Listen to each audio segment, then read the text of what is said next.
करणाऱ्याचा धिक्कार असो, शेतकऱ्यांची फसवणूक करणाऱ्याचा धिक्कार असो.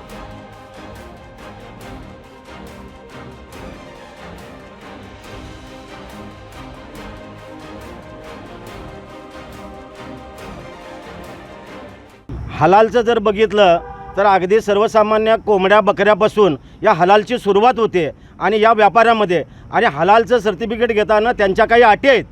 त्या अटी मग गोकुळनं पूर्ण केल्यात काय, काही इस्लामी कर्मचाऱ्यांच्या सुद्धा अटी आहेत, या अटी पूर्ण केल्यात काय. आणि ज्या वेळेला हे हलाल सर्टिफिकेट घेतलं त्यावेळेचे ह्या कोल्हापुरामधले महायुतीचे 10 आमदार 3 खासदार हे काय करत होते. आजही त्यांनी कुठल्याही प्रकारची भूमिका जाहीर केलेली नाही. मी माझा 2 दिवसापूर्वीच ज्या पद्धतीनं मुश्रीफ त्याचं सांत्वन करतात, ज्या पद्धतीनं त्याचं विश्लेषण देतात की म्हणतात की बाबा आम्हाला आखाती देशामध्ये आमचं प्रोडक्ट वाढवायचं आहे, आमचा व्यापार वाढवायचा आहे. जर भारतामध्ये महाराष्ट्रामध्ये तुमच्याकडं दूध द्यायला तितपत शिल्लक राहत नाही, तुमच्याकडं आत्ता व्यापार चांगला आहे आणि आखाती देशामध्ये ज्या देशामध्ये गाईचं रक्त पिलं जातं आहे त्या देशामध्ये आम्हाला दुधाची गरज काय विकायची. आणि या संपूर्ण संचालक मंडळाचं आणि मुश्रीफांचं आम्हाला जाहीर आव्हान आहे.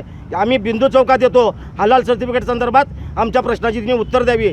त्याचप्रमाणे या इथल्या 10 आमदार युतीच्या आणि 3 खासदारांनी आपली भूमिका जाहीर करावी, अन्यथा त्यांच्याविरुद्ध बी आम्ही आंदोलन करू. आमची मागणी आहे, बघतोय तर गोकुळ हे दुग्धजन्य पदार्थ हे शाकाहारी आहे, तर हलाल पत्र देऊन ह्यामधून काय साध्य करायचं आहे. आज आपण बघतोय की जमेत उलेमा हिंद ही संघटना 92-93ला जे साखळी बॉम्बस्फोट झालं तर त्यांना सोडवण्यासाठी त्यांनी मदत केलेली आहे. आज हलाल जिहादच्या माध्यमातून जो काय पैसा येतोय तो पूर्ण आतंकवादी कारवाईसाठी वापरला जातोय. आज जवळजवळ 700हून अधिक आतंकवाद्यांना हे वकील पुरवून त्याचा पैसा पुरवठा केला जातोय. आज आपण बघतोय की भारताची इकॉनॉमी जवळजवळ 3 ट्रिलियनच्या वर आहेत, अमेरिकन ट्रिलियनच्या डॉलरच्या वर. तर ह्या 14 वर्षामध्ये ह्या हलालच्या सर्टिफिकेटच्या माध्यमातून जवळजवळ $2 ट्रिलियन यांची रक्कम हे झालेलं आहे. तर हा पैसा जो आहे ते भारताच्या समर्थन अर्थव्यवस्थेच्या आसपास पोचलेला आहे. तर हे आपल्या भारताच्या सुरक्षेला धोका आहे.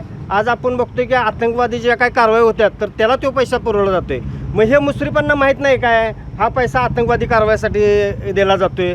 आज गोकुळचं जर का दूध बघितलं तर महाराष्ट्रासह भारतापर्यंत अजून पोचलेलं नाही. मग तुम्हाला त्या इस्लामी राष्ट्रामध्ये विकण्याचं काय कारस्थान आहे. म्हणजे इथं कुठं तर ह्या गोकुळमध्ये इस्लामी अजेंडा राबवण्याचं हे मोठं कारस्थान शिजलेलं आहे. ही कोल्हापूरची जनता कदापिही सहन करणार नाही. आणि जर काय हे गोकुळ हलालमुक्त जर का नाही झालं तोपर्यंत आम्ही जनतेला आवाहन करतोय की गोकुळवर बहिष्कार घालायला पाहिजे.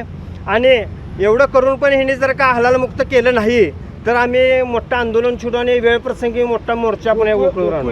तर आमचं म्हणणं काय कोण पण सत्तेत असू दे, आम्हाला हलाल विरुद्ध आहे. आम्ही आता हलालच्या विरोधात हिंदू जनजागृती समिती हिंदुत्ववादी संघटनेच्या वतीनं मोहीम महाराष्ट्राचं भारतामध्ये आपण छेडलेले आहे. बहिष्कार घाला.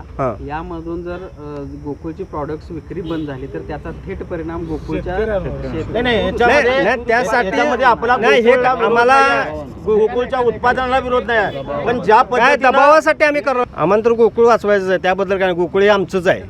आणि ज्या आमच्या गोकुळमध्ये इस्लामिक अजेंडा चालणार नाही आणि आम्ही काय तिथं मुश्रीफ आहेत म्हणून नाही. आज ह्यापूर्वीचं पण आमचं हलाल विरोधातलं मोहीम जर का बघितली जिथं जिथं हलालचं प्रोडक्ट तिथं आपण विरोध केलेलाच आहे.